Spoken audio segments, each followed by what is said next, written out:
Dear Yemeni friends, grateful to you to invite me to this Palestine and my special thanks for the head of supervisory committee, Professor Abdulaziz bin Haptor, the Prime Minister of Sana's government, the founder of BRICS today, the head of preparatory committee, Dr. Abdul Rahim Al-Omran, the Dean of Sada University, and all Yemenis and all my friends from your country. I would like to say some words about Palestine, about situation in the Middle East. So first of all, in the transitional period, the transition is from unipolar world to multipolar world. And the unipolarity is the American hegemony, and the Zionism is the part of it in the Middle East. So multipolarity is represented by Russia, by BRICS, and initiative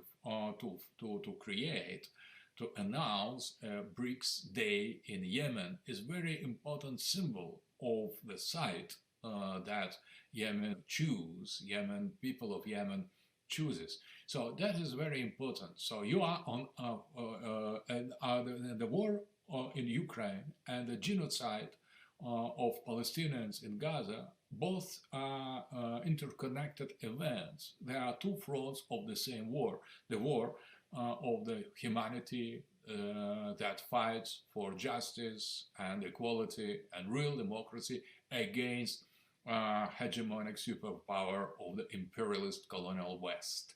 So we are participating at the same war. We in Ukraine fighting the global West, and you Yemeni and Middle East, Palestinian, Lebanese, all the representative of the resistance powers, you are fighting the same enemy, the same foe, the same adversary in the Middle East. So that is not two wars, that is the same one and the same war, the war of multipolarity against unipolarity that doesn't want to let us to go our own. It's still the West tries to impose on us their universal so-called rules that we see how these pretended rules are based on double standards. For example, they don't remark the real genocide of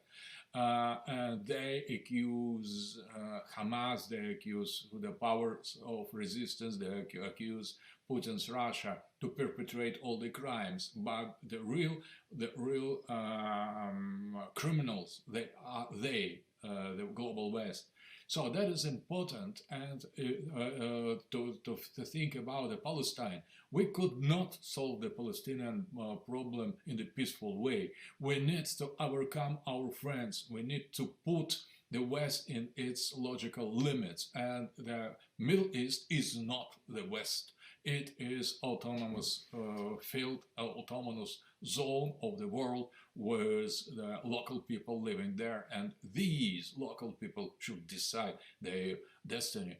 So I'm not too optimistic in the peaceful solution of two states. Maybe we need first of all to fight our main enemy, the Western superpower and its hegemony, and we could solve much easier the Palestinian problem. But now what we need is to fight back, to save as many lives as we can in the Gaza, where the children, maybe thousands of hundreds, thousands of young people and old people and civil people are killed by Zionists. So we need to defend them, and I think that the challenge in Gaza was thrown to all Islamic community, to all Muslims in the world, and to all the honest people in the world. But the only among all the Islamic countries, only Yemen has received challenge, has accepted this challenge and has fought back. So that is heroic example of how decent people should react against the injustice and genocide. So I think that Yemen and Houthis and all the Yemenis today, you have saved the dignity of Islamic community. You have shown to the other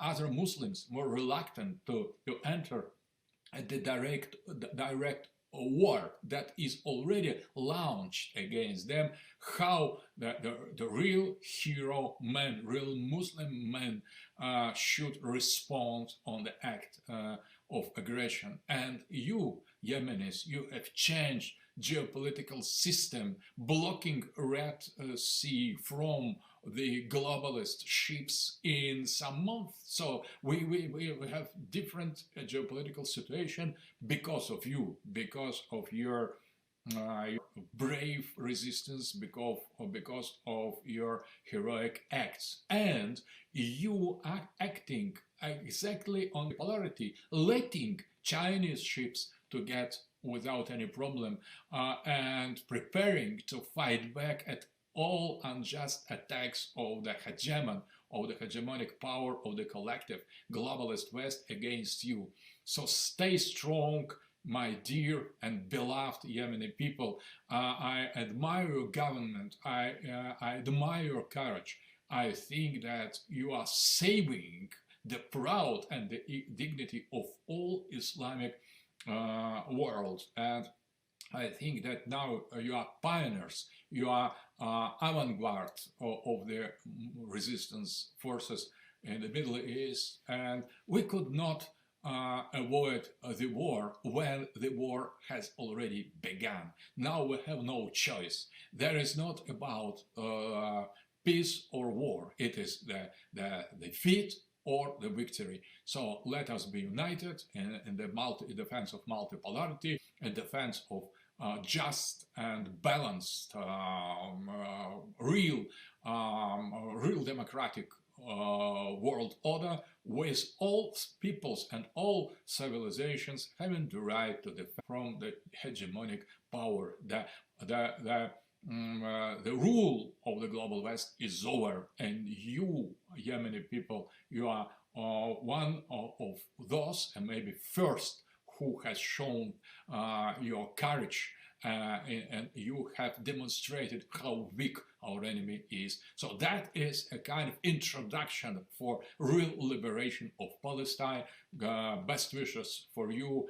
We are waiting you inside of BRICS, inside. You are already ahead of us. Russia and Yemen are two powers that are already fighting the beast, the global beast, and we invite all the other humanity to join this battle. Before we could end with the hegemonic power, we could not hope to have solution to any problem, because behind all the problems in the world is the unique imperialistic colonial power of United States, of globalists, to have solution to any problem, because behind all the problems in the world is the unique imperialistic colonial power of United States, of globalists, and above all with this cursed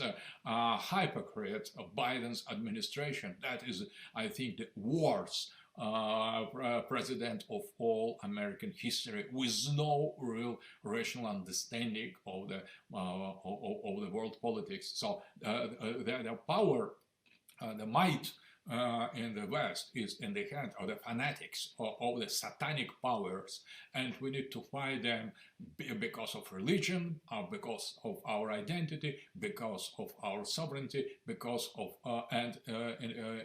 in order to be free and to organize the global revival of humanity in the new coming era of post-colonialism. The colonialism should end now, and Palestine should be free. Best wishes from Moscow.